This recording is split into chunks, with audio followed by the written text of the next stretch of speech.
जय हिंद। मैं Pranav Kumar GS classes Kishanganj में आपका स्वागत करता हूं। आज हम लक्षद्वीप समूह के भारत में मिलने की रोचक कहानी, लक्षद्वीप का भूगोल एवं वहां पर रहने वाले लोगों के कल्चर के बारे में समझने की कोशिश करेंगे। देखिए, भारत का मालाबार तट प्राचीन काल से ही विदेशी व्यापारियों को अपनी ओर आकर्षित करता रहा है। इसी क्रम में विदेशी व्यापारी यहाँ व्यापार करने के लिए भी आते थे। 7वीं शताब्दी में जितने भी आपको ये आइलैंड्स आपको दिखाई दे रहे हैं, यहाँ पे जो लोग रहते थे अरबी व्यापारी के संपर्क में आए और इनमें इस्लाम धर्म का प्रादुर्भाव हुआ। इन द्वीपों पर रहने वाले लोगों ने इस्लाम धर्म को अपनाया। 11वीं शताब्दी में ये इसमें से कुछ द्वीप आपको चोल राजाओं के अधीन रहा। 1498 ईस्वी में जब पुर्तगाली लोग केरल के कालीकट बंदरगाह पर आए थे, तब बिना किसी प्रतिरोध के पुर्तगालियों ने भी इन आइलैंड्स पे अपना व्यापार स्थापित किया। यहाँ से बने नारियल के प्रोडक्ट को उन्होंने अपने देशों में बेचा। उसके बाद 17वीं शताब्दी में यहाँ पे केरल का कन्नौज जिला दिख रहे हैं। यहीं पे एक छोटा सा साम्राज्य बना था, मुस्लिम किंगडम था वो, उसका नाम था अरक्कल साम्राज्य। और ये साम्राज्य का संचालन यहाँ के राजा अली राजा की पत्नी अरक्कल बीवी करती थी, इसलिए उस साम्राज्य को अरक्कल साम्राज्य भी कहा जाने लगा। और इस साम्राज्य का जो वर्चस्व था आपको केरल का कन्नौज जिला, साथ ही ये एंड्रोड आइलैंड यहाँ का, अगाती आइलैंड, कावारती आइलैंड और मिनिकॉय आइलैंड्स। इसी कारण से इन आइलैंड्स को आपको कन्नौज आइलैंड्स भी कहा जाता है। उसके बाद ये आइलैंड्स आपको टीपू सुल्तान के अधीन में आया। टीपू सुल्तान की हार होती है अंग्रेजों से युद्ध में, फलस्वरूप ये जितने भी आइलैंड्स आप देख रहे हैं, मैंने राउंड किया है, ये आपको ब्रिटिशर्स के अधीन हो जाते हैं और ब्रिटिशर्स बाकी अन्य आइलैंड्स के लोगों से टैक्स वसूलते हैं। 1947 में हमारा देश आज़ाद होता है। हमारा देश रियासतों में बटा हुआ था। उसी में से आप देख रहे हैं यहाँ पे मद्रास रियासत, मैसूर रियासत और त्रावणकोर रियासत।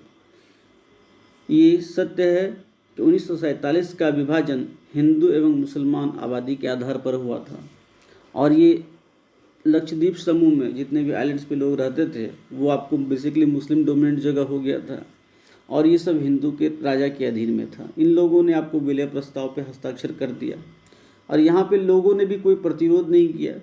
लेकिन जिन्ना की सोच को सरदार वल्लभ भाई पटेल जानते थे। सरदार वल्लभ भाई पटेल ने जिन्ना के पाकिस्तानी नौसैनिक के आधा घंटा पहुँचने से पूर्व ही भारत का नौसैनिक यहाँ पे को भेजने का आदेश दिया। भारत का नौसैनिक वहाँ गए और वहाँ के आइलैंड्स पे भारत का झंडा फहरा दिया गया। इस तरह से ये भारत का अभिन्न अंग बन गया। पाकिस्तानी सेना नौसेना आई लेकिन फिर से रिटर्न होके चले गई। ये देखिए, भारत का अंग बनने के बाद ये आइलैंड्स आपको 1956 तक मद्रास प्रांत के ही अधीन रहा। देखिए, अब 1956 में 1 नवंबर 1956 को ये आइलैंड्स आपको केंद्र शासित प्रदेश का दर्जा प्राप्त करता है। 1947 में महज 14 राज्य और 6 केंद्र शासित प्रदेश थे। 1956 में ये आपको केंद्र शासित प्रदेश बनता है। देखिए, ये जो लक्षद्वीप समूह है ना, यहाँ पे आपको 36 आइलैंड हैं। लक्षद्वीप का मतलब होता है लाखों द्वीपों का समूह, लेकिन यहाँ पे सिर्फ 36 आइलैंड हैं और ये 36 आइलैंड आपको प्रवाल ओरिजिन से बने हुए हैं। प्रवाल एक प्रकार का समुद्री जीव है और इस आइलैंड में मात्र 11 ही आइलैंड पे आपको मानव बस्तियां रहती है और बाकी अन्य आइलैंड अनुकूल नहीं है उस जहाँ की मानव रह सके। इसलिए आपको ये 11 आइलैंड्स आपको मैप में दिख रहा होगा, गिनिएगा तो ये 11 आइलैंड ही है जहाँ पे मानव बस्तियाँ रहती है, मानव लोग रहते हैं। तो आपको केंद्र शासित प्रदेश बनने के बाद यहाँ का जितना भी आइलैंड्स आप देख रहे हैं 11 आइलैंड्स, इसको सब ग्रुप में डिवाइड कर दिया गया। 3 सब ग्रुप बढ़ गए। ऊपर वाले को अम्मन द्वीपीय आइलैंड्स, इसको लक्का द्वीपीय आइलैंड्स बीच वाले को, और थर्ड को मिनिकॉय आइलैंड्स नाम दिया गया। फिर 1 नवंबर 1973 ईस्वी को पूरे सब ग्रुप को एक ग्रुप में बना दिया गया और उसको नाम दिया गया लक्षद्वीप समूह। और ये लक्षद्वीप भारत का केंद्र शासित प्रदेश के रूप में अब जाना जाने लगा और उसका कैपिटल हो गया कवरत्ती। और लक्षद्वीप को एक जिला बना दिया गया, उसको 4 डिवीज़न में 10 सब डिवीज़न में बांट दिया गया। और यहाँ पे जो सबसे बड़े पदाधिकारी होते हैं वो राष्ट्रपति के द्वारा नियुक्त प्रशासक होते हैं। वो राष्ट्रपति की नज़र में कोई भी योग्य व्यक्ति हो सकता है, IAS, IPS या किसी भी राजनीतिक दल से संबंध रखने वाला। यहाँ पे आपको लोकल स्तर भी चुनाव होता है, 10 पंचायत का सीट है यहाँ पे, और 1 मेंबर ऑफ पार्लियामेंट लोकसभा का सीट है यहाँ पे। यहाँ पे मैंने कहा आपको 36 आइलैंड है, जिसमें सिर्फ 11 पे आइलैंड पे मानव बस्तियाँ हैं, मानव लोग रहते हैं, बाकी पे नहीं। तो ये 36 आइलैंड का जो सामूहिक क्षेत्रफल है महज 32 वर्ग किलोमीटर, इसलिए ये सबसे छोटा केंद्र शासित प्रदेश है, सबसे छोटा केंद्र शासित प्रदेश, महज 32 वर्ग किलोमीटर। उसमें सबसे बड़ा क्षेत्रफल आपको एंड्रोड का है और सेकेंड लार्जेस्ट मिनिकॉय का, सबसे छोटा बित्रा का।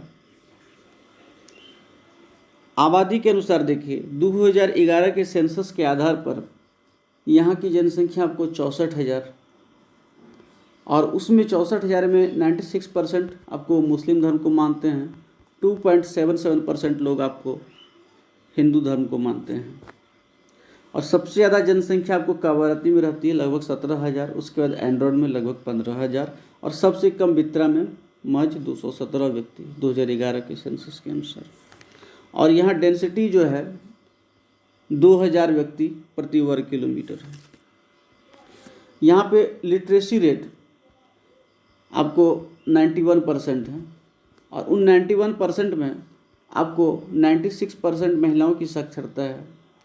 क्योंकि और यहाँ पे एक चीज़ देख लीजिए, ये जितने भी आइलैंड्स हैं ना, ये मातृसत्तात्मक यहाँ पे प्रथा चलती है। जिस तरह से हमारा नॉर्थ इंडिया में पितृसत्तात्मक है, उस तरह यहाँ महिलाओं का वर्चस्व पुरुष की तुलना में ज़्यादा है। ये जो पूरा आप देख रहे हैं क्षेत्र, पूरा आइलैंड्स को देख रहे हैं, ये इक्वेटर के नज़दीक है। इक्वेटर के नज़दीक होने से यहाँ की जलवायु उष्णकटिबंधीय जलवायु है, इस कारण से यहाँ एवरेज तापमान 22 डिग्री से 40 डिग्री सेल्सियस तक रहता है। यहाँ पे नारियल की खेती होती है एवं उनसे जुड़े उत्पाद, जैसे नारियल से तेल निकालना, नारियल के रेशों से रस्सी चटाई इत्यादि का निर्माण करना यहाँ के लोगों का मुख्य काम है। यहाँ का नारियल इको प्रोडक्ट है और उस नारियल से तेल निकालने की क्षमता आपको 72% होती है। और जैविक कृषि करने वाला सबसे पहला भारत का केंद्र शासित प्रदेश आपको लक्षद्वीप समूह ही है। लक्षद्वीप में जाने के लिए आप कोच्चि से जा सकते हैं। कोच्चि केरल का बंदरगाह है, वहाँ से आप वायु मार्ग द्वारा और जल मार्ग द्वारा विभिन्न जगहों पे आप जा सकते हैं, विभिन्न आइलैंड्स पे जल मार्ग द्वारा। लेकिन हवाई पट्टी के द्वारा, हवाई मार्ग के द्वारा सिर्फ एक ही जगह, वो अगाती में ही आपको हवाई पट्टी है। देखिए सामरिक दृष्टिकोण ये हमारे लिए महत्व रखता है। लॉ ऑफ सी नियम के आधार पर प्रत्येक आइलैंड अपने चारों ओर, जैसे कि अगाती मान लीजिए, ये चारों ओर अपने 200 नॉटिकल मील का एक्सक्लूसिव इकोनॉमिक जोन बनाता है। एक्सक्लूसिव इकोनॉमिक जोन के अंतर्गत उस क्षेत्र में आप स्वतंत्र होते हैं अपना टाइडल प्रोजेक्ट लगाने के लिए, ऑयल प्रोजेक्ट लगाने के लिए, गैस प्रोजेक्ट लगाने के लिए, मछली का आप दोहन कर सकते हैं। इसके लिए आप स्वतंत्र हैं, कोई भी देश आपको रोक टोक नहीं सकता है। लेकिन यही विवाद चल रहा है साउथ चाइना सी में आपको, जिसमें चाइना अपना दबदबा दिखा रहा है।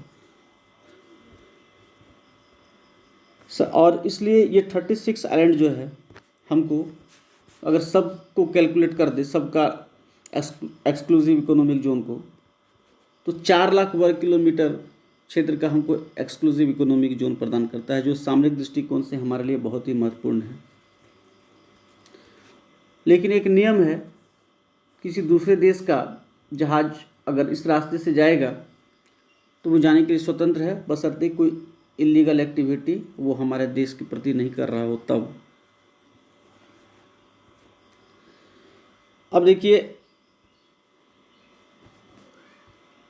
ये आप देख रहे हैं 11 डिग्री 9 डिग्री और 8 डिग्री। ये वस्तुतः 11 डिग्री 9 डिग्री और 8 डिग्री जो है वाटर बॉडीज़ हैं जो एक आइलैंड को दूसरे आइलैंड से अलग कर रहे हैं। ये 11 डिग्री जो है 11 डिग्री अक्षांश को दर्शाता है। मैंने कहा था कि कन्नौर आइलैंड्स भी कहा जाता था आपको, तो यहाँ पे एंड्रोड देख रहे हैं ना आप, यहीं पे अगाती भी है, यहाँ पे कावारती भी है, इसको कन्नौर आइलैंड्स भी कहा जाता था अरक्कल साम्राज्य के समय में। तो अमनदीपी आइलैंड्स और कन्नौर आइलैंड्स 11 डिग्री चैनल या 11 डिग्री वाटर बॉडीज़ के द्वारा पृथक होते हैं। ये 11 डिग्री चैनल वाटर बॉडीज से होकर गुजर रही है, इसलिए इसको अमनदीपी और लक्काद्वीपी या अमनदीपी और कन्नौर 11 डिग्री चैनल के द्वारा आपको अलग हो रहा है 11 डिग्री अक्षांश से। यहीं पे 11 डिग्री अक्षांश के पास एक आइलैंड है, उसका नाम है पिट्टी आइलैंड। वो वहाँ पे मानव बस्तियाँ आबाद नहीं है। मैंने कहा सिर्फ 11 आइलैंड पे ही मानव बस्तियाँ हैं जो आपको उसमें दिखाई दे रहा है। और ये पिट्टी में लक्षद्वीप समूह का एकमात्र पक्षी अभ्यारण्य है। अब आप यहाँ देख रहे हैं कवारती और मिनिकॉय। कवारती और मिनिकॉय आइलैंड आपको 9 डिग्री चैनल के द्वारा अलग होते हैं, 9 डिग्री वाटर बॉडीज़ के द्वारा अलग हो रहे हैं। ये जलमार्ग है ये तो। अब 8 डिग्री चैनल देख रहे हैं, ये 8 डिग्री चैनल मिनिकॉय के बाद आता है आपको मालदीव भी छोटे छोटे आइलैंड से बना हुआ है देश है एक मालदीव। और मालदीव और मिनिकॉय आपको 8 डिग्री चैनल के द्वारा अलग होते हैं।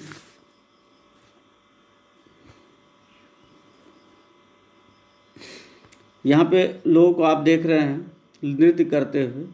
ये परिचकली लोक नृत्य जो है आपको, जैसे कि मैंने कहा ना कि अगर 2 ग्रुप में हम डिवाइड करें तो ये ऊपर वाला आपको हो जाएगा नॉर्थ, ये हो जाएगा आपको साउथ। तो ये नॉर्थ वाला हिस्सा जो है अब द्वीपी और लक्काद्वीपी आइलैंड्स है और ये मिनिकॉय आइलैंड्स का ग्रुप है। तो ये परिचकली लोक नृत्य जो है ये ऊपर वाला जो नॉर्थ का जो हिस्सा है आपको अमनदीपी और लक्काद्वीपी आइलैंड्स के लोगों का लोक नृत्य है। और ये कोलकली ये भी आपको अमनदीपी और लक्काद्वीपी आइलैंड्स के लोगों का लोक नृत्य है, कोलकली और परिचकली। जबकि लावा ये मिनिकॉय जो साउथ में है वहाँ के लोगों का लोक नृत्य है। और ये देख रहे हैं ओपन्ना, ये लोकगीत है, लक्षद्वीप का लोकगीत ओपन्ना है। इस तरह से क्वेश्चन पूछा जाता है। यहाँ के लोगों में की एक बहुत बड़ी खासियत है, ये लोग अपने धार्मिक उत्सव से ज़्यादा जो है रिपब्लिक डे और इंडिपेंडेंस डे मनाते हैं, बहुत ही धूमधाम से मनाते हैं। ये इनका बहुत बड़ा खासियत है।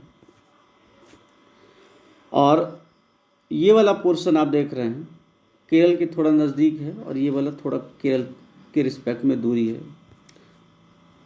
तो यहाँ के लोग मलयालम भाषा बोलते हैं और ये मालदीव के नज़दीक है। आपको मिनिकॉय आइलैंड जो है मालदीव जो देश है उसके नज़दीक है। मालदीव में आपको माहल या माही भाषा चलती है, तो मिनिकॉय लोग भी आपको माही भाषा बोलते हैं और ये लोग आपको मलयालम भाषा। तो ये रहा लक्षद्वीप से संबंधित सभी बातों का विश्लेषण। वीडियो यदि अच्छा लगे लाइक एवं शेयर अवश्य करें।